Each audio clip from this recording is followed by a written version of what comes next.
PlayStation நிறைய கேம்ஸை பிசிக்கு board பண்றாங்க. PlayStationோட முக்கால்வாசி கேம்ஸ் உங்களால பிசிலேயே விளையாட முடியும். ஆனா Sony PlayStationஐ கம்மி பிரைஸ்க்கு கொடுக்கிறதுக்கு காரணமே கேம்ஸை அதிக பிரைஸ்க்கு செல் பண்ணி லாபம் பார்க்கலாம்னு தான். இன்னும் தெளிவா சொல்ல போனா பிசில இருக்க ஒரு கேம் PlayStationல டபுள் த டைம் விலை அதிகமா இருக்கும். சோ இவ்வளவு லாபமான கன்சோல் மார்க்கெட்ல இருந்தும் PlayStation ஏன் கேம்ஸை பிசிக்கு போர்ட் பண்றாங்க? அதுக்கு முக்கியமான காரணம் பிசி மார்க்கெட் தான். பிசி மார்க்கெட் ரொம்பவே பெருசு. அண்ட் இதுல இருந்து ஈஸியாவும் அதிகமாகவும் லாபம் வாங்க முடியும். இதை இன்னும் தெளிவா சொல்லணும்னா ஒரு ரஃப் கால்குலேஷன் போட்டு பார்க்கலாம். நான் இப்ப போடுற ரஃப் கால்குலேஷன் ஸ்டீம்ல இருந்து மட்டும் தான் எடுத்திருக்கேன். இன்னுமே அதர் ஸ்டோர்ஸோட சேல்ஸ் எதையும் நான் கணக்கில் எடுக்கல. PlayStation ஸ்டீம்ல 8 லட்சம் பேர்கிட்ட ஃபாலோ பண்ணிட்டு இருக்காங்க. அதுல 4 லட்சத்தை தனியா எடுத்துக்காங்க. இது வரைக்கும் PlayStation 15 கேம்ஸை பிசிக்கு போர்ட் பண்ணிருக்காங்க. அந்த எல்லா கேமோட பிரைஸையும் கால்குலேட் பண்ணி பார்த்தா 52,985 ரூபா வருது. இப்போ அந்த 4 லட்சம் பேர்த்து கூட இந்த அமௌண்ட் மல்டிபிள் பண்ணி பார்க்கலாம். ஏன்னா எல்லாருமே எல்லா கேமையுமே வாங்குவாங்கன்றத சொல்ல முடியாது. அதனால அப்ராக்சிமேட்டா சென்ட்ரல் இருக்கிற கால்குலேஷன் எடுத்துக்கலாம்.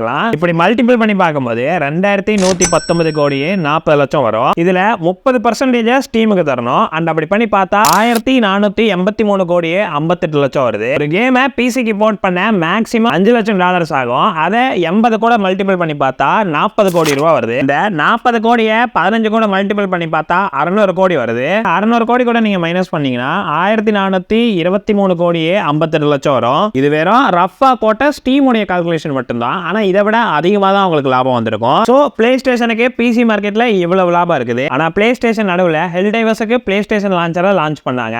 செல்லிங்ல டாப் 1ல இருந்த Helldivers தர்ம நெகட்டிவ் ரிவ்யூக்கு போச்சு. அண்ட் இவ்வளவு பெரிய மார்க்கெட்டை விடக்கூடாதுன்றதால PlayStation Ghost of Tsushima இதை சரி பண்ணிட்டாங்க. ஆனா இப்பவும் பல கண்ட்ரீஸ்ல Ghost of Tsushima ரிலீஸ் ஆகாம தான் இருக்கு. அண்ட் பிசி போர்ட் PlayStationக்கு ஆபத்தான்னு கேட்டா இல்ல, PlayStation யூசருக்கு தான் ஆபத்து. ஏன்னா PlayStation 3 டைம்ல PlayStationல பல எக்ஸ்க்ளூசிவ் கேம்ஸ் இருந்தது. அதாவது நீங்க அந்த கேம்ஸ் விளையாடணும்னா உங்ககிட்ட PlayStation இருந்தா தான் விளையாட முடியும். சோ கேமர்ஸ்க்கு கன்சோலை வாங்குறதுக்கான வேல்யூவா அது கொடுத்துச்சு. ஆனா PlayStation வச்சிருக்கிறவங்களுக்கு தான் தெரியும் எக்ஸ்க்ளூசிவ் கேம்ஸ் ரொம்பவே கம்மியா தான் இருக்குது. ஆனா அதுக்கு PlayStation புது புது எக்ஸ்க்ளூசிவா கிரியேட் பண்ண ஏதாவது செஞ்சாங்களான்னு கேட்டா அதுவும் தெரியல. இப்போ வரைக்கும் PlayStationக்கு பெரிய எக்ஸ்க்ளூசிவ் கேம்ஸ்னா அதே Bloodborne Spider-Man 2 தான். Bloodborne எப்படியோ பிசிக்கு போர்ட் பண்ண மாட்டாங்க. ஆனா Spider-Man 2 அடுத்த வருஷம் மிட் ஆர் எண்டுக்குள்ள போர்ட் பண்ணிடுவாங்க. அப்ப பார்த்தா GTA 6 மட்டும் தான் எக்ஸ்க்ளூசிவா இருக்கும். PlayStation யூசர் சொல்லலாம் Insomniac Wolverine கேமும் Naughty Dogஸும் Santa Monicaவும் வேற ஒரு ஐபில கேம் செஞ்சுட்டு இருக்காங்கன்னு. ஆனா அது எதுவுமே அடுத்த வருஷம்லாம் லான்ச் ஆகாது. அது ரிலீஸ் ஆகிறதுக்கும் லேட்டா தான் செய்யும். நீங்க ஒரு PS5 வாங்கலாம்னு இருந்தீங்கன்னா